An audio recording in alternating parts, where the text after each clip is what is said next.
कि कैसे बढ़ रहा है उत्तर प्रदेश में क्राइम का ग्राफ। जी मुकेश, हमारे साथ बने रहिए, बने रहने के लिए धन्यवाद और जुड़े रहिएगा साथ में। अब हम चल रहे हैं प्रदेश की राजधानी लखनऊ के। तो इस समय हमारे संग जुड़े हुए हैं सत्यम मिश्रा, हमारे प्रदेश की राजधानी लखनऊ से। सत्यम, लखनऊ में वारदात कैसी है? ग्राफ बढ़ रहा है या कम हो रहा है? एक बार जरा संक्षेप में बताएंगे। जैसा कि मैं आपको बता दूं सर कि उत्तर प्रदेश में जब से सूबे के मुखिया उत्तर प्रदेश के मुख्यमंत्री योगी आदित्यनाथ जी की सरकार बनी है, तब से सर देखने को मिला है कि उत्तर प्रदेश की राजधानी लखनऊ में जो है ग्राफ कम हुए हैं और कानून व्यवस्था में काफी सुधार देखने को मिला है। लेकिन जिस तरीके से सर एनकाउंटर के मामलों में तेजी देखने को मिल रही है, कहीं ना कहीं ये प्रदेश सरकार से सवालिया निशान खड़े कर रहे हैं। तो कुछ बड़ी घटनाएं जो हालिया हुई है विगत दिनों में, कुछ जो बड़ी घटनाएं हैं, कुछ एक घटना का हमें संक्षेप में बताएंगे। जैसा कि सर अभी अम्बेडकर नगर से मामला आया था, एक शिक्षक की जो है गोली से भूनकर हत्या कर दी गई और उस प्रकरण में अभी तक जो है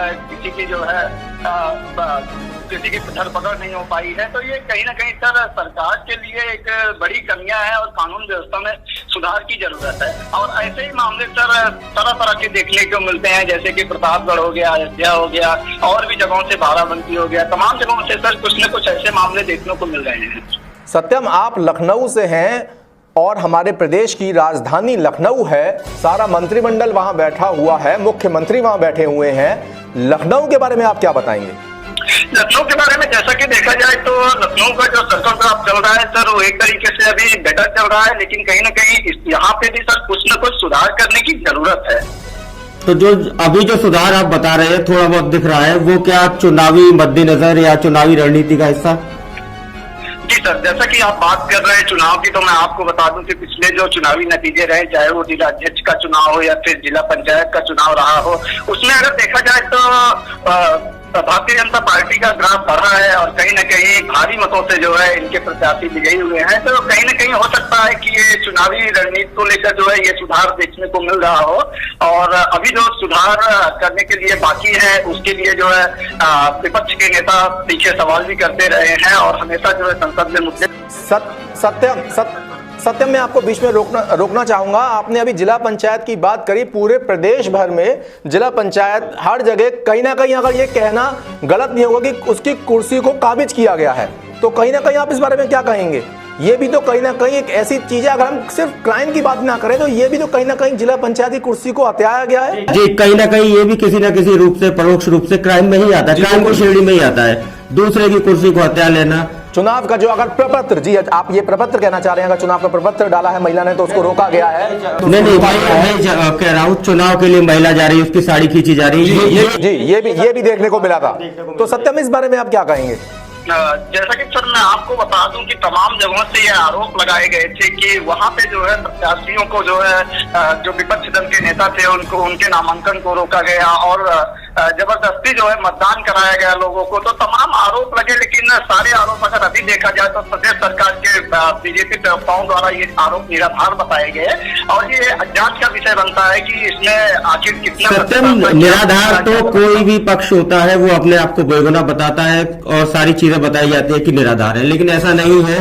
कुछ चीजें हमने भी देखी थी। अब साड़ी खींचना किसी महिला की, ठीक है, एक तरफ तो सरकार बात करती है महिला सशक्तिकरण की, महिला बेटी बचाओ बेटी पढ़ाओ, दूसरी तरफ सरेआम, फिर मैं रिपीट कर रहा हूं, सरेआम दिन दहाड़े एक महिला की साड़ी खींची जा रही है। सत्यम, ये एक बहुत बड़ी घटना है। क्या ये उत्तर प्रदेश सरकार की कैसी राजनीति है? अगर साड़ी खींची गई थी, माना अभद्रता हुई थी, तो उस पर अभी तक कोई कठोर कार्रवाई क्यों नहीं हुई है? कौन थे वो लोग? क्या वो चिन्हित अभी तक क्यों नहीं हुए हैं? कितने सवालिया निशान लगाऊंगा मैं सरकार पे, सरकार की मंशा पे, सरकार की कार्यप्रणाली पे, कितने सवालिया निशान? सत्यम, क्या कहेंगे इस बात में? जी सर, अगर जैसा कि देखा जाए तो एक तरफ बेटी पढ़ाओ बेटी बचाओ तमाम योजनाओं पे प्रदेश सरकार और भारत के मुख्यमंत्री प्रधानमंत्री का कहना है कि जो है बेटी पढ़ाओ बेटी बचाओ योजनाओं पे काफी जोर दिया जा रहा है, लेकिन सर चाहे वो केंद्र हो या राज्य सरकार हो, हर जगह से सर कहीं न कहीं सवालिया निशान खड़े हो रहे हैं। आए दिन एक से एक मामले देखने को मिल रहे हैं और लोगों से बात करने पे भी वो भी काफी आक्रोश में, अगर इस मुद्दे को लेकर लोगों से हमारे संवाददाता जाकर लोगों से बात करते हैं तो लोगों में काफी आक्रोश दिखाई देता है। और उनका कहना ये होता है कि इसमें सुधार की जरूरत है और फास्ट ट्रैक कोर्ट बनाई जाए जो कि जल्द से जल्द ऐसे मामलों का निपटारा किया जाए। सबसे बड़ी बात है सत्यम, मैं बीच में टोक रहा हूं आपको, सबसे बड़ी बात है सुधार की गुंजाइश। 4.5 साल हो चुके हैं, अब सुधार की गुंजाइश कहां रह जाती है?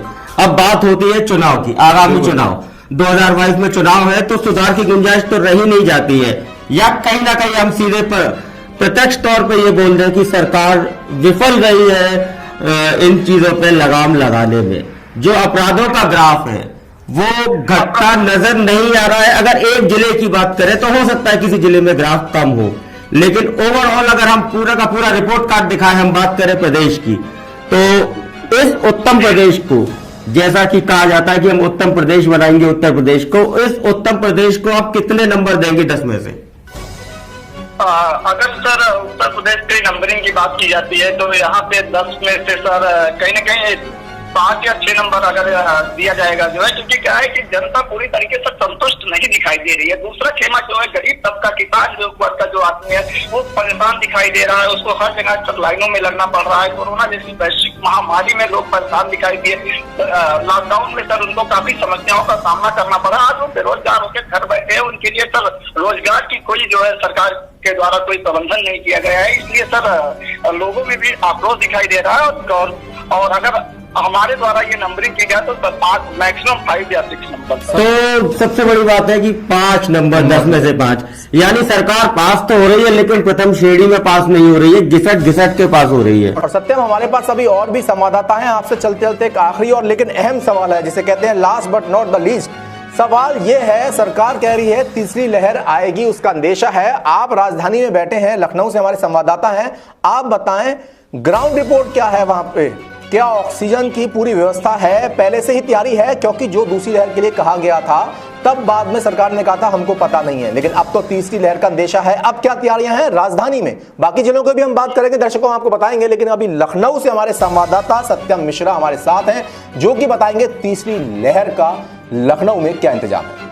बिल्कुल सर, बहुत सही क्वेश्चन किया आपने। जो है अगर तीसरी लहर की बात की जाए तो किस तरीके से सब गवर्नमेंट के द्वारा यह दावे की जा रही है कि हमने पुख्ता इंतजाम कर दिए हैं, चाहे वो वैक्सीनेशन के क्षेत्र में हो, वेंटिलेटर के क्षेत्र में हो, या फिर जो है ऑक्सीजन के क्षेत्र में हो। लेकिन देखा जाए तो सर वैक्सीनेशन को लेकर अभी सरकार मैक्सिमम विफल रही है, क्योंकि जो है जो गवर्नमेंट का पोर्टल है उस पर सर वैक्सीनेशन के लिए ऑनलाइन नहीं हो पा रहा है। जो गरीब तबके के लोग हैं, किसान हैं, जिनके पास ऑनलाइन सिस्टम नहीं है वो कि ऑनलाइन कर सके, आरोग्य सेतु ऐप चला सके, सर उनके लिए काफी कठिनाइयों का सामना करना पड़ रहा है। वो अभी वैक्सीन की पहली भी डोज नहीं ले पाए हैं सर।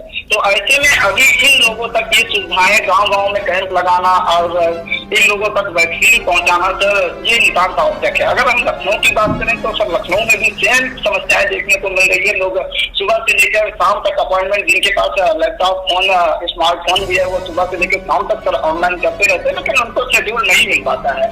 और अगर प्राइवेट हॉस्पिटलों की बात करें तो सर उनके यहाँ पेड इंजेक्शन है, पेड के लिए तो सर शेड्यूल मिल जा रहा है, लेकिन गवर्नमेंट जो दावे करती है कि हम उत्तर प्रदेश में फ्री में वैक्सीन दे रहे हैं सर, वो पूरी तरीके से विफल दिखाई दे रहा है। ठीक है सत्यम, बहुत बहुत धन्यवाद। और हमारे साथ और भी संवाददाता हैं।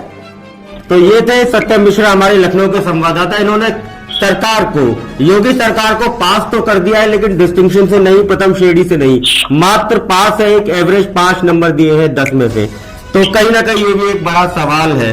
अगले रिपोर्टर हमारे संग जो लाइन पे जुड़ रहे हैं, राहुल पांडे अंबेडकर नगर से।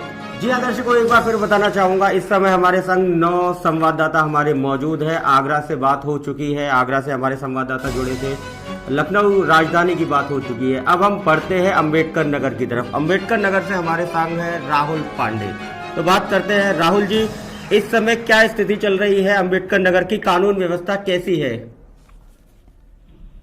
कानून व्यवस्था जैसे कि आपको हम बता देना चाहते हैं, कानून व्यवस्था यहाँ अम्बेडकर नगर की लगभग ठीक ही है, लेकिन कुछ जगहों पे जो थाना अध्यक्ष हैं वो अपने तरीके से मनमानी करते हैं।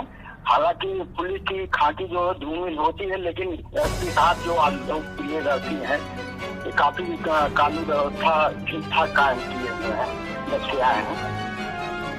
राहुल, आप अंबेडकर नगर से हैं और डीजीपी साहब ने ये बयान दिया था कि लॉ एंड ऑर्डर को हम बिगाड़ने नहीं देंगे और उसके लिए एडीजी साहब, कप्तान, सबको ये दिशा निर्देश दिए गए थे। लेकिन अब आप बता रहे हैं थाना अध्यक्ष अपने हिसाब से चलते हैं, तो इसका मतलब लॉ एंड ऑर्डर पूरी तरह से चरमरा गया है, आप ये कहना चाह रहे हैं? जी जी जरूर जरूर जरूर, क्योंकि कहीं कहीं ऐसे थानों पे मनमानी इस तरीके से आता है जो अपने तरीके से कार्रवाई करते हैं, कानून को खुद धज्जियां उड़ाते हैं। बहरहाल उसको अपने खातिर को धूमिल करते हैं, लेकिन उस पर जो है एसपी साहब एक कार्रवाई करते हैं। नहीं, एसपी साहब कार्रवाई करते हैं या पूरी पुलिस व्यवस्था चाक चौबंद है या धूमिल है? खाकी की छवि आप कह रहे हैं धूमिल है, तो कहीं ना कहीं पुलिस की जो व्यवस्था है वो चाक चौबंद है या नहीं? चाक चौबंद तो एसपी साहब